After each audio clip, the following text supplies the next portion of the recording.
Community appeal regarding ongoing jewelry robberies. Learned of the passing of Hamilton Richardson, a legendary former baseball player. Reggae icon Stephen Catt, core of Third World, dies at 69. Address by the political leader of the BLP and Prime Minister of Barbados.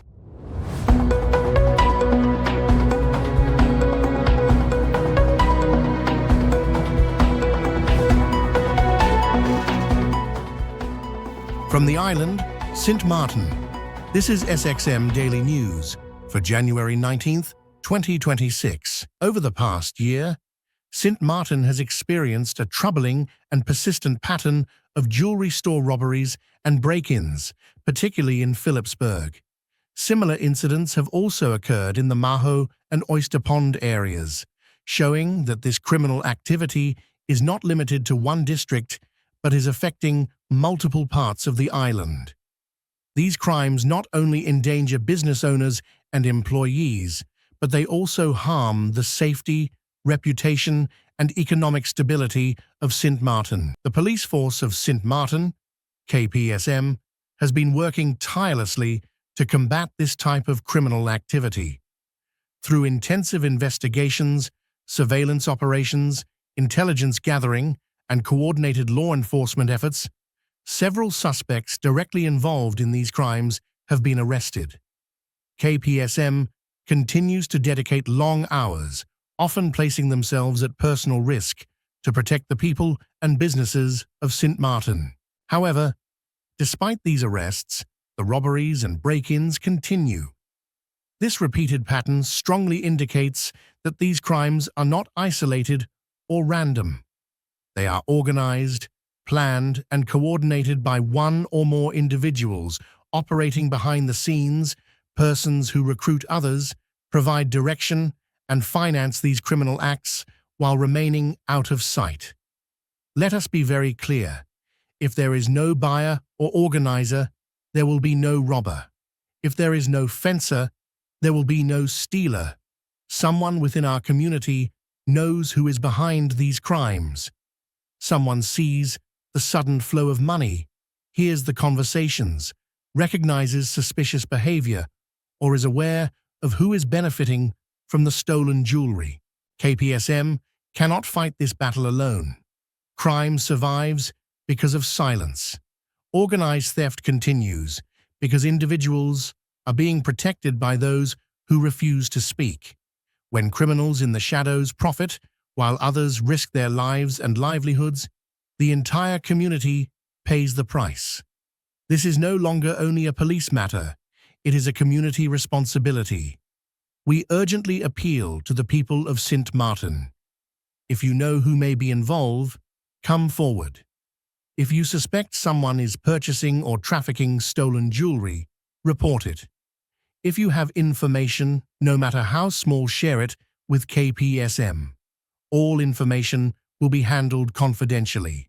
What matters is stopping those who continue to exploit and endanger our island for personal gain. Final appeal to families and the community.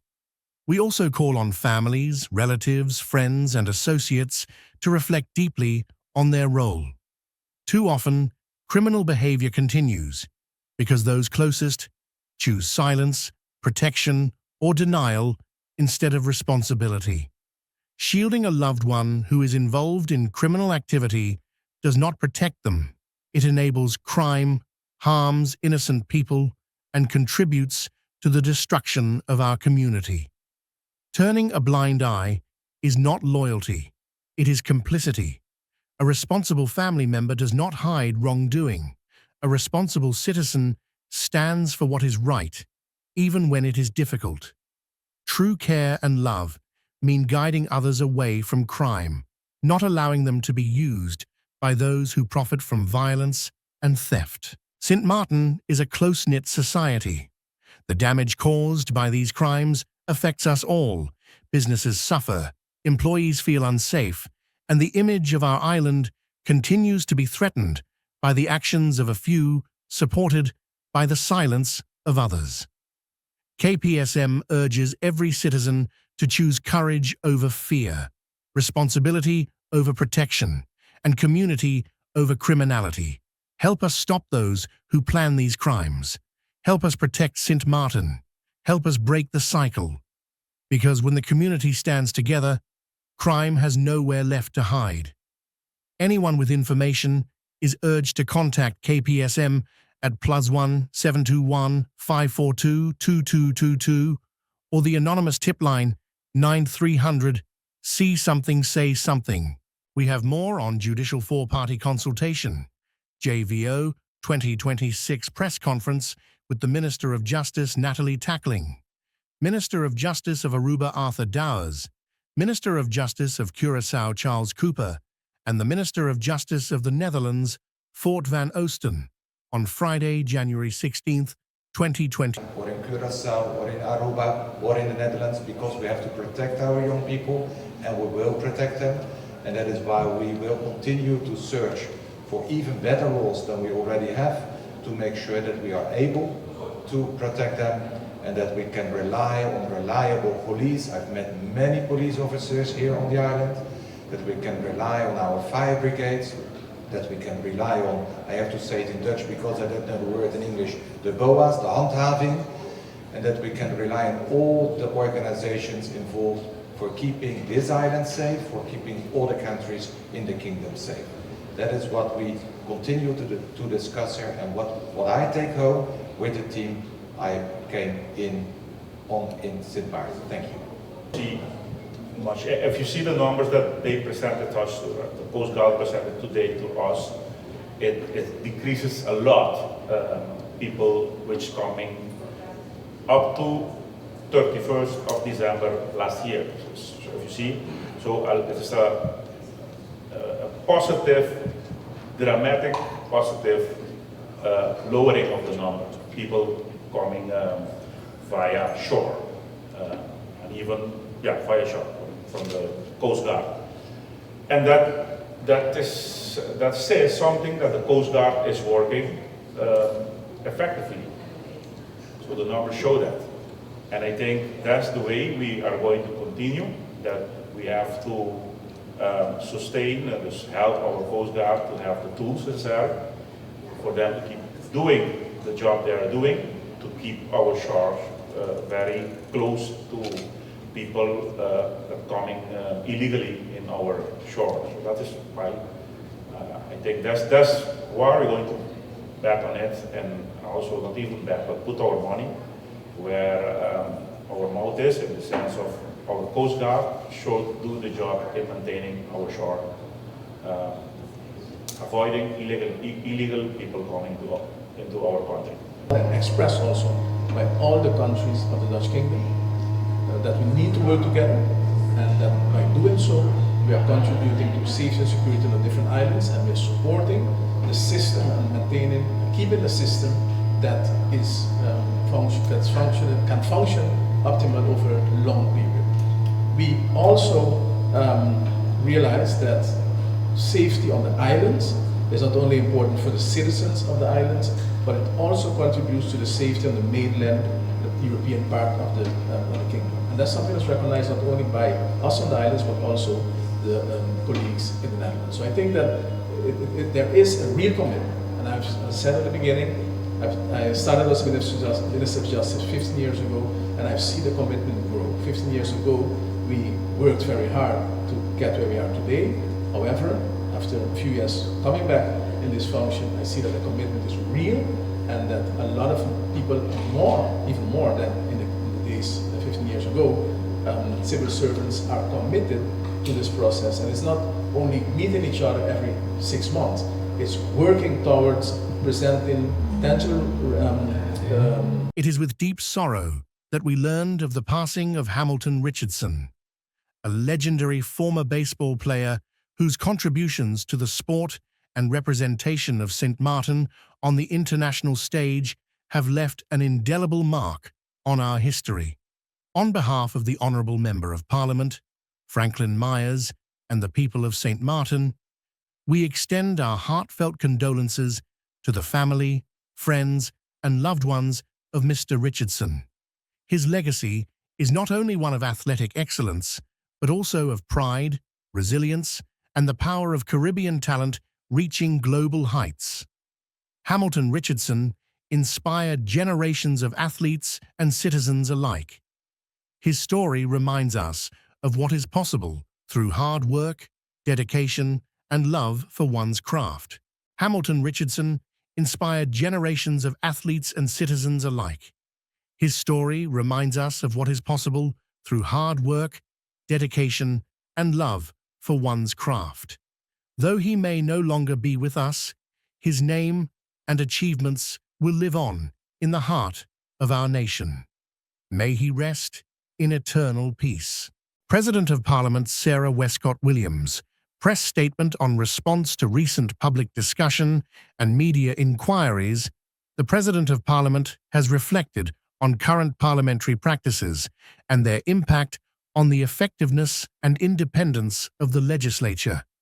The President noted that situations arising from the customary practice of requesting meetings of Parliament while simultaneously asking for the presence of ministers have prompted a closer examination of whether this approach best serves Parliament's role as an independent constitutional institution. This practice, in actuality, places Parliament's schedule at the mercy of the executive branch, the President stated. That was never the intention of our parliamentary system, nor does it align with my focus on a more independently functioning Parliament. According to the rules of order, the convening of meetings of Parliament and requests for the presence of ministers are governed by distinct procedures. While members may request that a minister be questioned in the chamber or provide information, such a request requires the explicit approval of Parliament. Convening a meeting, however, is a separate procedural matter. The rules of order are very clear on this point, the President emphasized. Requesting and convening meetings is one matter. Requesting the presence of a minister is another. Going forward, I intend to stress this distinction more clearly. The President further highlighted that the rules of order already provide mechanisms to address urgent matters, including the option of requesting an urgent debate. These tools, when applied correctly, allow Parliament to function effectively without blurring institutional roles. In addition, I will continue my push to focus on topical committees, not on entire ministries. In elaborating, the President provided the example of parliamentary committees on climate change, infrastructure, and health care. These are very focused areas. The proposal I launched in this regard during the closing of the 2024-2025 parliamentary year for a committee on the country's electricity supply has received a favorable response from the Committee of Petitions. This GIBI committee will now be formally proposed for approval. It should be noted that the rules of order do not limit committees to interaction with government ministers only, but also allow for work visits, hearings, interviews, and other forms of engagement. The individual committees can then table proposals for formal decision-making. The Parliament as a body stands to benefit from this approach. The President of Parliament further noted that this position is consistent with earlier statements made since assuming office, in which she has repeatedly emphasized the importance of a more independently functioning Parliament grounded in constructive collaboration, sharper focus on agenda topics, stronger committee work, and ongoing training for members. Independence does not mean isolation, the President stated. It means a Parliament that is confident in its role, disciplined in its procedures, and capable of working collaboratively, internally, and with the executive, while maintaining clear institutional boundaries. And I really, really do hope that in Parliament, and even through you, Madam Chair, who I consider one of the leaders of the coalition, one of the leaders in public administration, that we really, really, really see a little bit, or actually I'll say a lot more accountability from yourself and other leaders of the coalition when it comes to the government and how they operate. Madam Chair, and I would say, and partially based on your guidance, we are now going into unprecedented times in terms of how the budget is being handled. your silence, and I would even say absence in terms of discussions on the budget. As I said before in other meetings, you have been very vocal when any other minister, including your own, even when Perry Halens was there as minister, on the lateness of a budget. But now, with your guidance, instructing the Minister of Finance prior, saying, hey, if the budget is late, notify Parliament and come with a budget amendment to fix the payments that were made illegally, unconstitutionally by the government. We as Parliament, based on the Constitution, we decide and we approve a budget. The government cannot unilaterally decide they're going to spend money without the approval of Parliament. And I'm pretty sure the Audit Chamber, Integrity Chamber, everybody else is listening to in Council of Advice. I'm really, really interested in knowing the advice from the Council of Advice on the budget amendment coming forward. Because I don't understand how we're going to retroactively in 2026 approve payments that were made in 2025. In addition to that, I also want to say, going to MP Myers with his Minister of Justice, because I appreciate the videos and the reels, and I understand the minister saying, hey, we want to follow a legitimate legal process, right, to be able to pay the justice workers. I saw an article come out from the union leader of the NRPB. I would ask the NRPB leader, union leader, to do deeper queries and search deeper for answers, because you can't on one end say, I cannot pay the justice workers because of legal matters.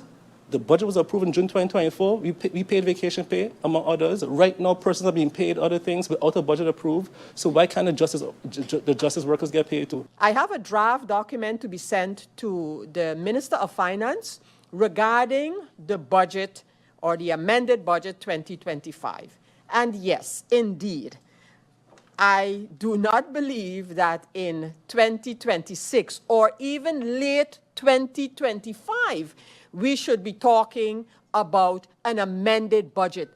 We can't have budgetary discussions for a year that has passed.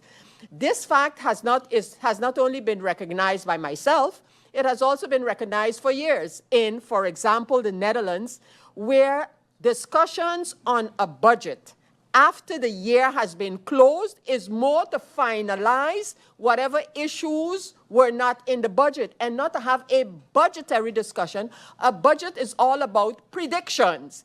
In the case of a budget amendment, after the year is closed, one cannot speak about amendments. And I want that to be very clear in terms of the budget 2025. I want to get that procedure over with the information from government as to whatever changes, whether it's additions or reductions in the budget, for that to be presented to Parliament. Parliament must know about them, but not to have a discussion as if we're discussing a budget. And I want that to happen as soon as possible so that we can get into a discussion about the budget for 2026. That letter, of course, when sent, will be shared with all members of Parliament. And to the Member of Parliament, Arian, thank you for imagining along with me how we all can contribute to, one, starting in here, a more effective Parliament, and secondly, a more prosperous and, in my opinion, improved St. Martin. Everybody has a role to play.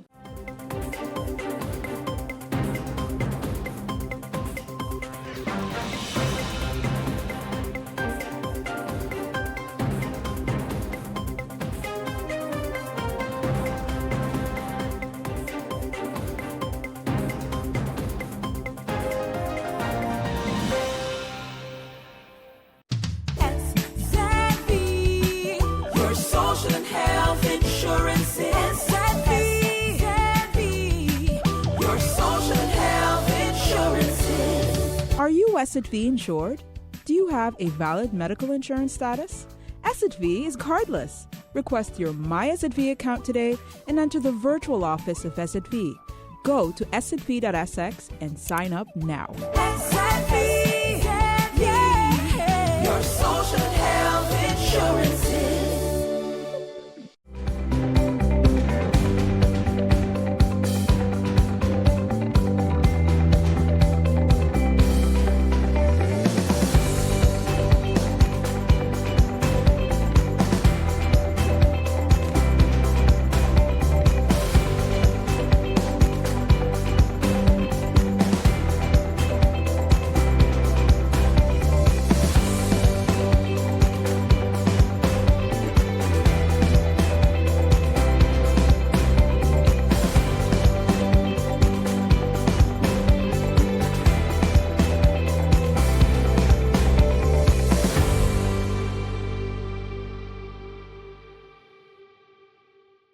Central Committee meeting of Parliament regarding the Nature Policy Plan for Sint Maarten 2025-2029. At this COP, it was also decided that all countries' parties would revise, update, or develop NBSAPs to align with the new GBF. And again, the GBF is the new Kunming-Montreal Global Biodiversity Framework, as stated just shortly, and submit these to CBD before the next COP, which was at a time October 2024. And of course, in it, it states, national biodiversity strategies and action plans revised or updated in alignment with the framework and its goals and targets as the main vehicle for implementation of the framework, including national targets communicated in a standardized format. This timing aligned well with the need to renew the previous Nature Policy Plan, which was valid 2021 to 2025. Even though we signed onto the convention as an individual country within the kingdom, we are still a single party to the convention as the Kingdom of the Netherlands. For this reason, NBSAPs must be established for the European Netherlands, the Caribbean Netherlands, the BEST, Aruba, Curaçao, and Sint Maarten. Due to the very different natural environments and levels of autonomy within the kingdom, it has been decided that we could all make separate NBSAPs. DCOM Special Detention Sector Reform Groundbreaking Ceremony. The Ministry of Justice has officially launched the construction of the new Point Blanche prison, marking a major milestone within the detention sector reform program and a decisive step towards strengthening Sint Maarten's justice system and improving detention conditions.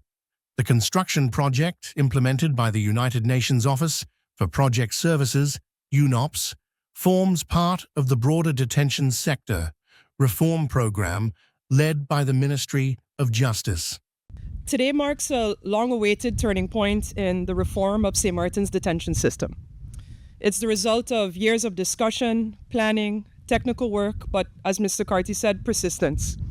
It also represents a key milestone within what we've coined the Detention Sector Reform Program, which is aimed at modernizing our detention system from pre-trial to post-detention. It's the result of leadership, both past and present, and also it's the result of choosing not to look away from difficult realities.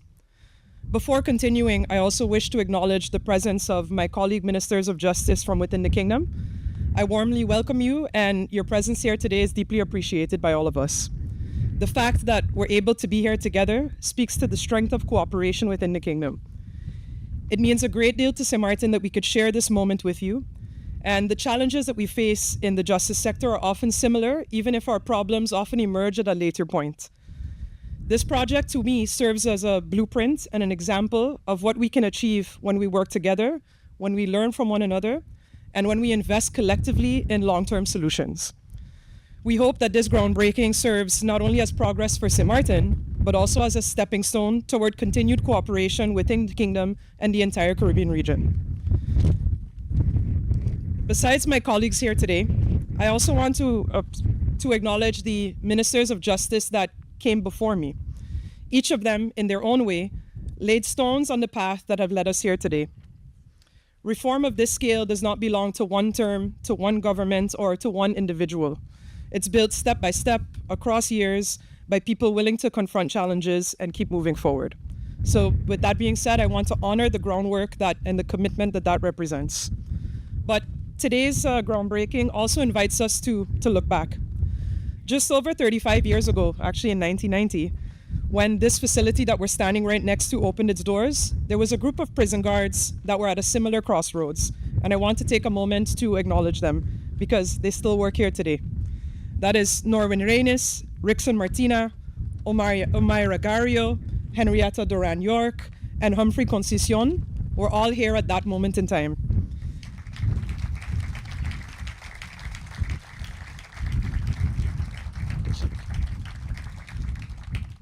And they, and many others like them, carried this institution through decades of service, sacrifice, resilience, and often under conditions that none of us should have ever asked them to have to work under.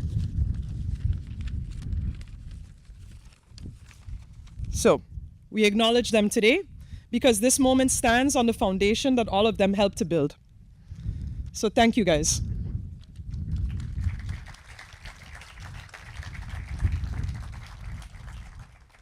The fact that we're here again, breaking ground, speaks both to how long this journey has been and how necessary it remains. Progress in justice is generational. It's carried forward by people who continue to show up even when the conditions are difficult, because they believe that dignity, and I think that's an important word for us to stay with today, and responsibility must remain at the center of our system. This moment is most importantly about people, for the staff who work here, for those placed in our custody, but also for the community that lives with the outcomes. This system touches far more lives than those just behind the walls behind me. I will continue to say that the way that we treat those in our custody says a great deal about who we are as a society. Justice is not measured only by punishment, but by fairness, responsibility, and our willingness to believe in second chances. A system that respects human dignity does not weaken justice, but it strengthens it. Our correctional officers deserve safe, professional environments where they can do their work with pride and confidence. Those in custody deserve humane conditions, structure, and the opportunity to rebuild their lives. The people of St. Martin deserve institutions that do not fail those that it is meant to protect. The detention sector reform program reflects all of that. The New Point Blanche prison is more than just concrete and steel. It's a statement of who we intend to be. It represents a future that is built on fair second chances, stronger institutions, and detention conditions that meet international standards. It reflects a justice system that's firm where it must be, compassionate where it should be, and focused on rehabilitation as a path to safer communities. For years, deteriorating conditions in the prison, combined with insufficient detention capacity, which we all have heard way too much about, have placed sustained pressure on our justice system. The consequences of this reality have undermined our effectiveness as a ministry, our authority, but also public confidence in our ministry. And today we take an important step toward restoring that balance by extending detention capacity in a way that strengthens the system as a whole. But at the same time, this reform is not only just about infrastructure. The soft components, training, leadership development, rehabilitation programs, education, mental health support, reintegration are all already underway. We're not just waiting for the construction to be finished, but we're already beginning to transform how justice is experienced inside of our system. Those efforts matter just as much as what we're building here today. I want to extend sincere gratitude to our partners who have stood with St. Martin throughout this process. I want to thank the UNOPS, UNODC, for its continued support on the human and institutional side of this reform, and of course, the Ministry of BZK for its partnership and commitment to strengthening St. Martin's justice sector. Together, these partnerships have brought expertise while respecting local ownership. This reform is locally led, grounded in our realities, and it's designed by our people for our people. And I want to thank all these stakeholders for supporting our vision and for helping us bring that to life. To our justice professionals across the detention chain, thank you. You've carried this system through difficult times, and your resilience and commitment have helped shape this reform, and your voices will continue to guide it. To Parliament, the Council of Ministers, and all other stakeholders, this is a national effort. The responsibility to see it through belongs to all of us. And I say that fully aware that when I say national effort, I really mean, please don't cut my budget. But today's groundbreaking reflects a clear commitment to building institutions that work for our people, uphold dignity, and contribute to a safer and more just St. Martin. This is not the end of the journey. It's the beginning of a new standard, one that we must uphold and measure ourselves against for years to come. What we break ground on today must be reflected tomorrow in how justice is experienced, practiced, and most importantly, trusted in this country. The Chamber of Commerce and Industry, NACOCI, has elected a new executive board, resulting in the appointment of a new president and vice president. Tamara Leonard was elected president, while Anastasio Baker was elected vice president. Louis Butte was re-elected as treasurer. The three form the Chamber's executive board. Other board members are Anuska Friday, Maruja Brown, Francesca Bulbai, Nikhil Kukreja, and Zinga Lake.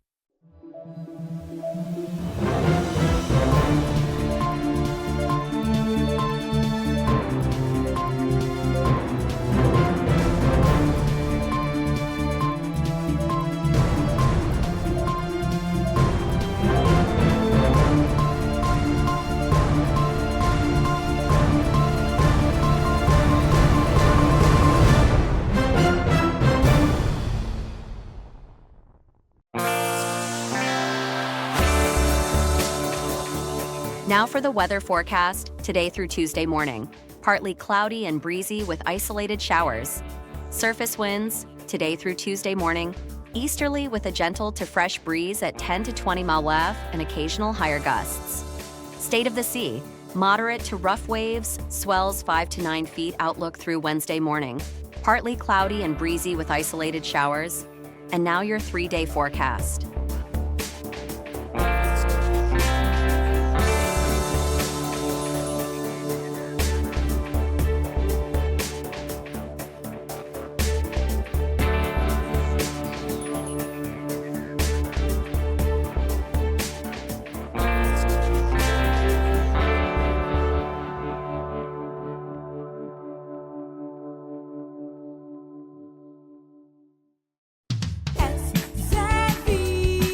Your social and health insurance is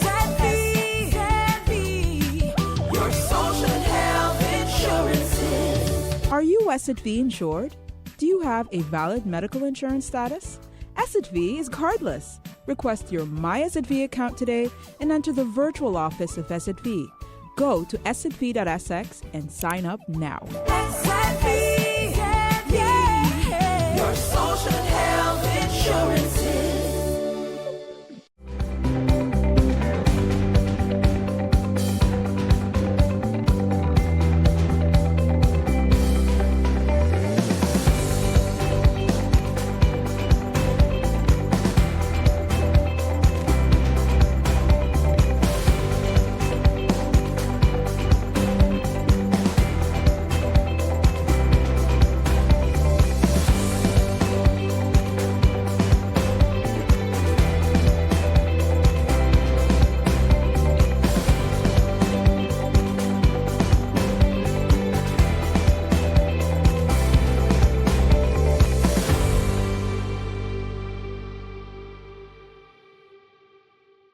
The Minister of Public Health, Social Development and Labour, Richinel Brugge, wishes to inform the public, particularly residents of Garden and surrounding neighbourhoods, that as of Wednesday, January 21st, 2026, he and his cabinet will be situated in Hope Estate and fully functioning at the VSA Community Help Desk.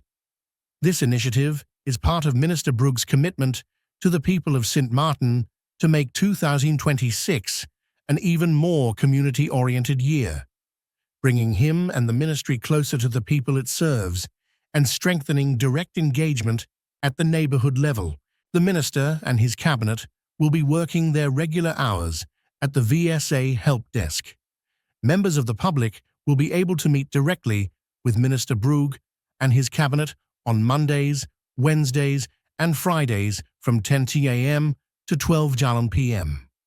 Residents are encouraged to visit the help desk, schedule appointments, and share their concerns, questions, and experiences. These engagements will assist the ministry in better understanding community grievances and ensuring that policies and services are more closely aligned with the real needs of the population. It is the intention that Minister Brugge and his cabinet will be situated at the various VSA community help desks on a rotating basis, allowing for broader outreach across different districts. A rotating schedule will be communicated to the public in due course. In addition, senior citizens who wish to be considered for the GB Relief Program and require assistance with completing the registration form are encouraged to visit the Community Help Desk. The Cabinet will be available to provide hands-on support, similar to the assistance offered to seniors last year. Minister Brugge emphasized that listening to the community and being present are essential to effective governance. We cannot serve the people properly if we are not accessible to them. This is about being visible, approachable, responsive, and about shaping policies together with the community, the minister stated. Legendary Jamaican musician Stephen Cat Coeur, co-founder and longtime musical director of reggae fusion pioneers Third World, has died suddenly at the age of 69, his family confirmed on Monday.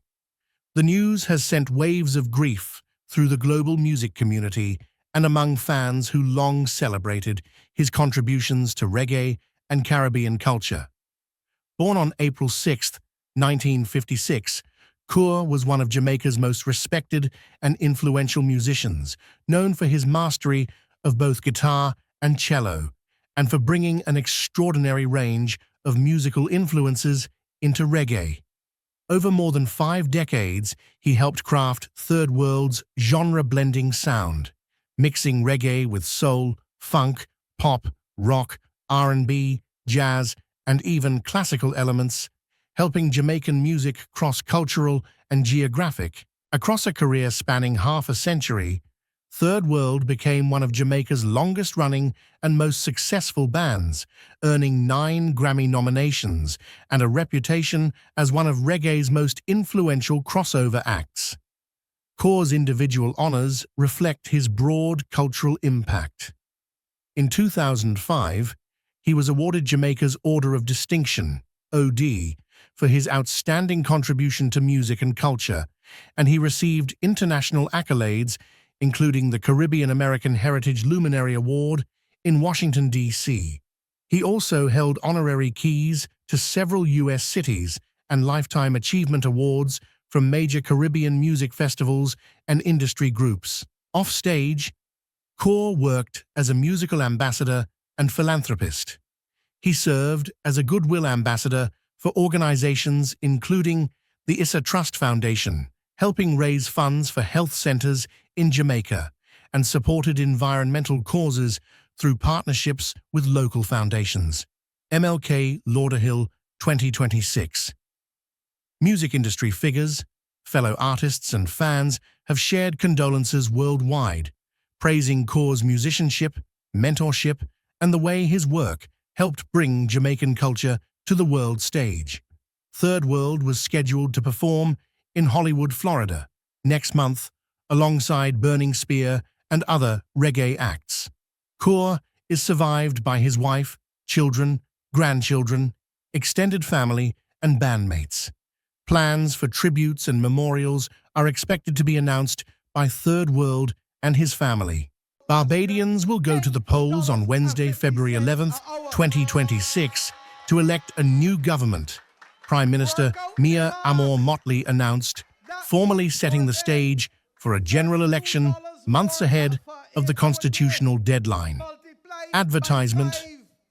The announcement was made at a Barbados Labour Party (BLP) nomination meeting at Westbury Primary School on Saturday, where attorney-at-law Michael Lashley, KC, was confirmed as the party's candidate for the city. With his nomination, the ruling BLP has now completed its slate of candidates for all 30 seats in the House of Assembly. Parliament will be dissolved to trigger the election campaign, with nomination day scheduled for January 27. Parliament will be dissolved on January 19th. And if we are to continue to lead, exhibiting the democratic principles which we have shown in the city of Bridgetown, and we showed in St. Joseph, and we showed in St. Thomas, and we showed in St. Michael's Central, and we showed in Christchurch South, then it is only natural that we move from the confines of the party to the national platform.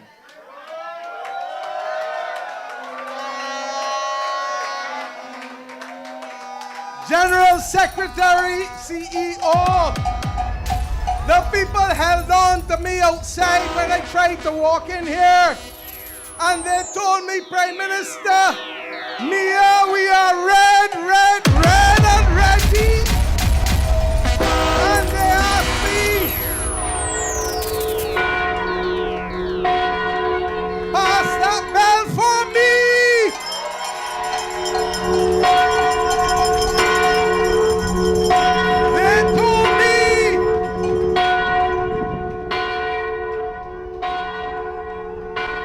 Prime Minister, you are a person that supports democracy. And if you support democracy, then you must know that you have to come back to us for a new mandate. And if you want to come back for us for a new mandate, then you must.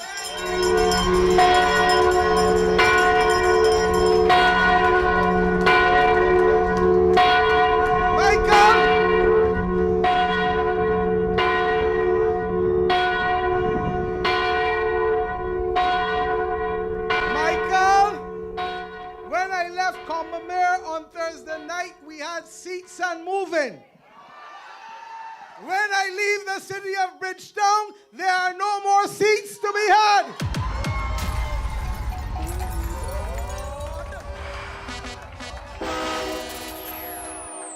I ask you to please now listen to me carefully. I visited His Excellency Lieutenant Colonel, the Most Honorable Jeffrey Bostic, the President of Barbados. Just after 4 o'clock this evening, my colleagues are looking at me with enthusiasm because they too do not know. And I advised His Excellency that come Monday, the 19th of January, the Parliament of Barbados shall be dissolved.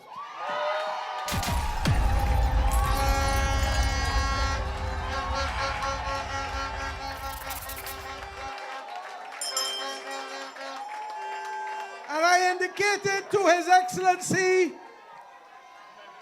that the writs for elections will be issued, having been proven and approved by the Honorable Attorney General, who awaits now only the dates.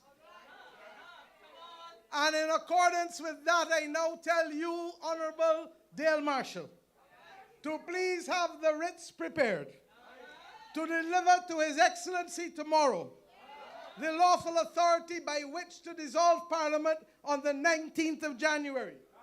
And that nomination day shall be Tuesday, 27th of January.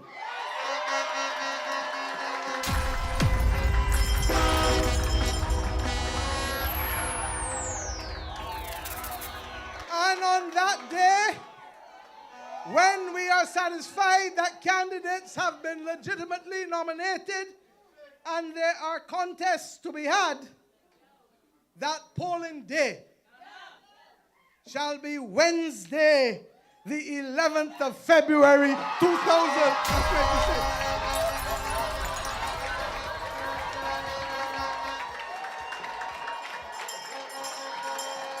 My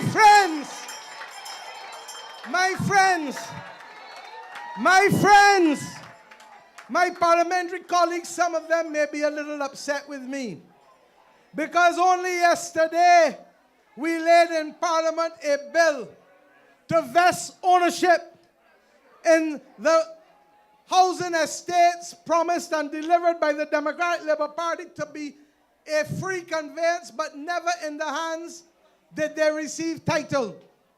And then in Parliament is a bill to vest over 200 people with title.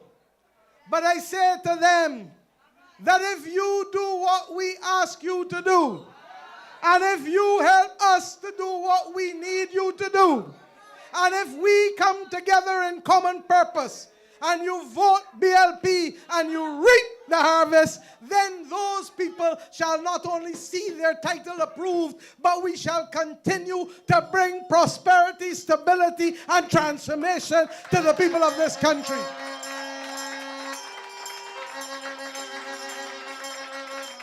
We are on a mission, or as Bajans would say, we on a mission. And I ask you now, listen to me carefully. Let the jubilation of the night encourage you to deliver from yourself the discipline and the order that is necessary to engage our constituents to be able to ask for the renewal of the mandate. We do not come to this with arrogance. We are confident, but not arrogant. We listen as we have shown, and we shall come to you confident that just as we delivered once, and just as we delivered twice, we can deliver thrice, 3 times in the interest of the people of Barbados. God bless you, God bless Barbados, and to the task we go to renew the mission of this great Barbados Labour Party. God bless you, and God bless Barbados. Thank you. This is our SXM Daily Newscast. Thank you for joining us.